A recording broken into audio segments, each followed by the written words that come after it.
Sir, अगर गुजरात के दंगों को बार बार याद किया जाता है, करवाया जाता है, तो मुजफ्फरनगर के दंगों को क्यों नहीं याद किया जाए? क्यों नहीं उन पे बात की जाए? क्यों नहीं उन पे सवाल खड़ा किया जाए? भाई देखिए, एक चीज़ हमें स्पष्ट तौर पे समझनी पड़ेगी कि अब देश की जनता नफ़रत, दंगे और हिंदू मुस्लिम जो राजनीति है इस पे बात नहीं करना चाहती है।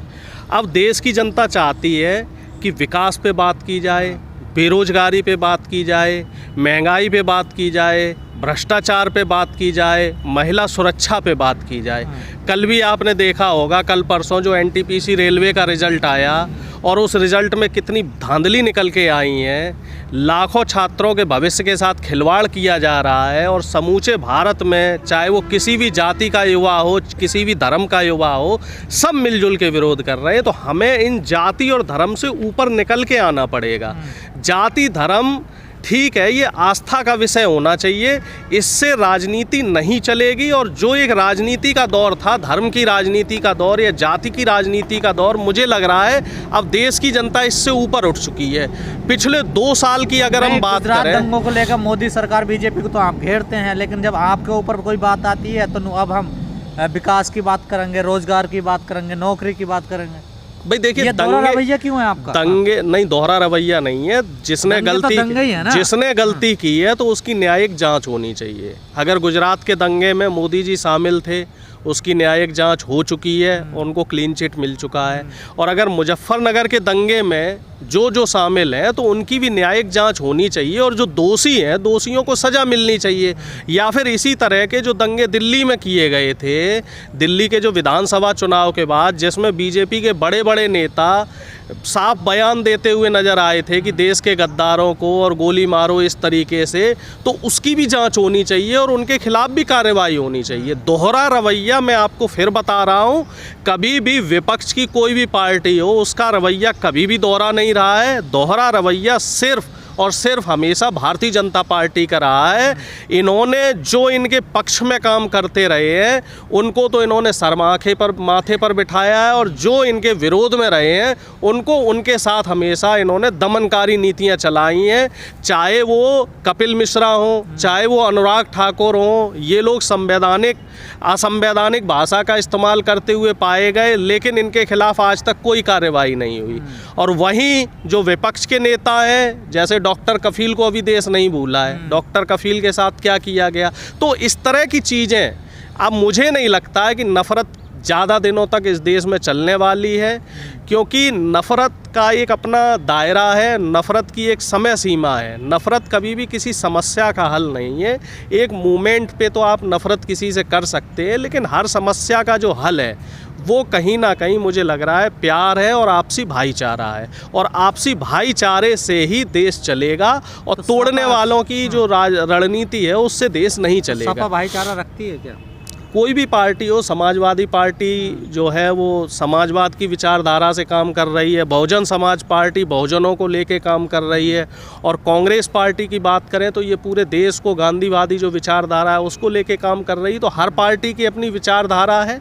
हाँ, इस देश को दिक्कत है तो भारतीय जनता पार्टी की जो कट्टर विचारधारा है उससे है, या फिर जो इस समय ओवैसी जी की जो पार्टी वो भी कहीं ना कहीं एक कट्टरपंथ को बढ़ावा दे रहे हैं। तो देश में जितनी भी कट्टर सांप्रदायिक विचारधारा की जो पार्टियां हैं उनसे देश को खतरा है, क्योंकि सांप्रदायिकता, कट्टरता या फिर धार्मिक कट्टरता, ये जो है वो इस समय देश के लिए, और पार्टियां हैं या फिर जनता हो गई है कट्टर? नहीं, पार्टी कट्टर है और उसी तरीके से वो जनता को कट्टर करना चाह रही हैं, और उसी तरीके से वो जनता की मनोदशा को बदलना चाह रही हैं। अभी मैं आपको एक बात बताना चाह रहा हूँ, शायद आपकी भी नज़र में आई हो।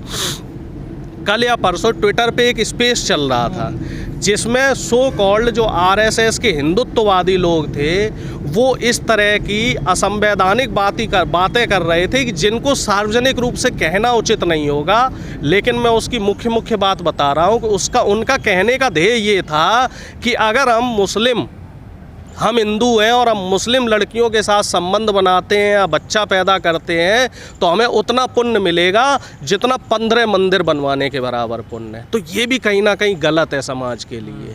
तो इस तरह की जो हरकतें कर रहे हैं लोग, या समाज में जो युवा हैं, युवाओं के अंदर अगर इस तरह की चीज़ें चल रही हैं, और उसमें तमाम युवा जुड़े हुए थे, जिसमें लड़के भी जुड़े हुए थे, लड़कियां भी जुड़ी हुई थी, 200-250 लोग उस ट्विटर के स्पेस में जुड़े हुए थे। मेरे पास उसके पर्याप्त साक्ष्य है, अगर ज़रूरत हो तो मैं उनको प्रोड्यूस कर सकता हूं। तो इस तरह की जो युवाओं के बीच में जो विचारधारा आ रही है जाति को या धर्म को लेके, ये जो कट्टर विचारधारा के लोग हैं, बीजेपी आरएसएस के लोग हैं, ये लोग इस तरह विकास की बात नहीं है। देखिए ऐसा है जी, बीजेपी की कथनी और करनी में हमेशा फर्क रहा है। मैं आपसे कई बार इस चीज़ को बोल चुका हूँ। बीजेपी सिर्फ कहती है कि सबका साथ और सबका विकास और सबका विश्वास, लेकिन जब करने की बात आती है तो सिर्फ अपनों का विकास करती है और अपनों पे ही उन्हें विश्वास है। आप बताइए, राजनाथ सिंह के पुत्र हैं, अगर हम यहाँ नोएडा विधानसभा की बात कर लें तो राजनाथ सिंह कहाँ के रहने वाले हैं? मिर्ज़ापुर के, ठीक है। तो उनके बेटे को पहले तो टिकट ही नहीं मिलनी चाहिए थी। ऐसी कौन सी योग्यता थी जो टिकट मिली? जो भाजपा कहती है ना कि हम परिवारवाद में, वंशवाद में विश्वास नहीं रखते हैं, और फिर अगर टिकट मिल गई तो नोएडा में उन्होंने ऐसा कौन सा काम कर दिया जो उन्हें रिपीट किया गया? वो तो ये कह रहे थे कि में कौन सी क्वालिटी है जो सबको टिकट मिलते हैं? नहीं, सबको कहाँ टिकट मिले हैं। अपर्णा वेस्ट भारतीय जनता पार्टी में चली गई, रुष्टो के उन्हें टिकट नहीं मिला है। धर्मेंद्र यादव को भी टिकट नहीं दिया गया है। मुझे समझता है डिम्पल यादव भी चुनाव नहीं लड़ रही है। तो एमपी का चुनाव और धर्मेंद्र यादव और अक्षय यादव है, वो भी चुनाव नहीं लड़ रहे हैं। और तेज प्रताप, वो भी इस बार चुनाव नहीं लड़ रहे हैं। वो पिछली बार विधायकी का चुनाव लड़े थे। तो कोई नहीं, मुझे लग रहा है सिर्फ अखिलेश जी शायद सिर्फ चुनाव लड़ेंगे, और तो मुझे नहीं लगता है यादव परिवार में, उसमें सैफई परिवार में और भी कोई टिकट नहीं मिला अभी तक। आप बताइए, आपके सामने आंकड़े होंगे भाई। मेरी प्रताप नेता नहीं है? नहीं, नेता है, लेकिन जो आप परिवार, यादव को टिकट नहीं मिला, सांसद नहीं रहे। परिवारवाद की आप बात कर रहे हैं तो सांसद नहीं है। नहीं मिला है, सिंह यादव सांसद नहीं रहे, मिला है। लेकिन इस बार की अगर हम बात करें, जैसे गोपाल यादव, जैसे आप बात कर रहे हो ना परिवारवाद की, तो मैं ये कह रहा हूँ कि अब देश पंकज पर सवाल आप नहीं, मैं कभी भी समाजवादी पार्टी ये नहीं कहती है कि हम वंशवाद को बढ़ावा नहीं दे रहे, या कांग्रेस ने कभी ये नहीं कहा होगा कि हम वंशवाद को बढ़ावा नहीं दे रहे। मैं सिर्फ इसलिए काउंटर कर रहा हूँ कि भारतीय जनता पार्टी ठोक के कहती है कि साहब हम वंशवाद को बढ़ावा नहीं देते हैं। अपर्णा यादव का नाम लिया, क्यों चली गई वो बीजेपी में? भाई उन्हें टिकट नहीं मिला। अब वो उनकी योगी आदित्यनाथ जी से नज़दीकी हैं, चूंकि दोनों लोग उत्तराखंड से रहने वाले हैं, दोनों लोग एक ही जाति से आते हैं। दोनों दुनिया को टिकट बांट रहे हैं, दुनिया को बुला रहे हैं अपनी पार्टी में, और टिकट लो, मंत्री का पद लो, और अपने भाई की बहू को टिकट नहीं दिया उन्होंने। भाई देखिए, उनका भाई की पत्नी को टिकट नहीं दिया उन्होंने। भाई देखिए, मैं एक चीज़ ये मानता हूँ, ये उनका पारिवारिक मामला है, ठीक है। तो मेरी उसमें टिप्पणी करना मैं तो उसमें उचित समझता नहीं हूँ। लेकिन जहाँ तक मैं समझता हूँ कि उनका पारिवारिक मसला है, और परिवार और राजनीति दोनों अलग चीज़ है।